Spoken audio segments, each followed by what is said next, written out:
તો ખ્યાતિ હોસ્પિટલ કાંડમાં પોલીસકર્મી સામે કાર્યવાહી કરવામાં આવી છે। આરોપી પ્રશાંત વજીરાણીને સુવિધા આપનાર હેડ કોન્સ્ટેબલ ફરજ મોકૂફ કરાયો છે। ફરજમાં બેદરકારી બદલ હેડ કોન્સ્ટેબલ લાલસંગ ફરજ મોકૂફ કરવામાં આવ્યો છે। પ્રશાંત વજીરાણીએ લોકઅપમાં આપી હતી તેને સુવિધા અને લોકઅપમાં વીઆઈપી ટ્રીટમેન્ટ અને ઘરનું જમવાનું આપ્યું હતું, તેને લઈને તેને ફરજ મોકૂફ કરવામાં આવ્યો છે। તો જે પ્રમાણે પ્રશાંત વજીરાણી જે મુખ્ય ડોક્ટર હતો તે ઓપરેશન કરતો હતો અને તેને ધરપકડ બાદ જેલ હવાલે કરવામાં આવ્યો છે અને જેલની અંદર વીઆઈપી ટ્રીટમેન્ટ આપવા બદલ હાલ હેડ કોન્સ્ટેબલને સસ્પેન્ડ કરવામાં આવ્યા છે। સંવાદદાતા હરીન માતરવાડિયા ફોન લાઈન પર છે। હરીન, એક વાત સ્પષ્ટ છે કે અમદાવાદમાં કોઈ પણ પોલીસકર્મી હવે બેદરકારી દાખવશે તો તાત્કાલિક કાર્યવાહી થશે અને સસ્પેન્ડ કરવામાં આવશે। ગઈકાલે પણ 2 પોલીસ સ્ટેશનના પીઆઈ આવી જ રીતે સસ્પેન્ડ થયા અને હવે આ કેસમાં પણ હેડ કોન્સ્ટેબલ સસ્પેન્ડ કરવામાં આવ્યો છે।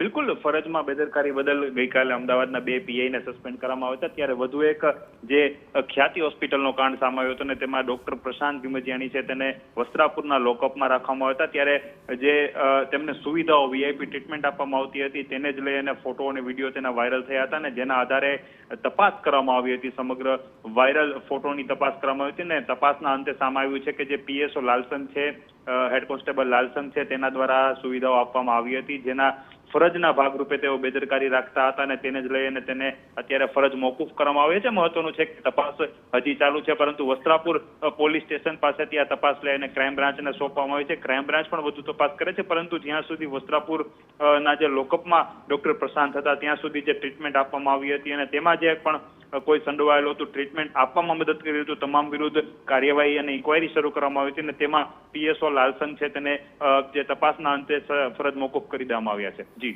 આભાર હરીન સમગ્ર માહિતી બદલ।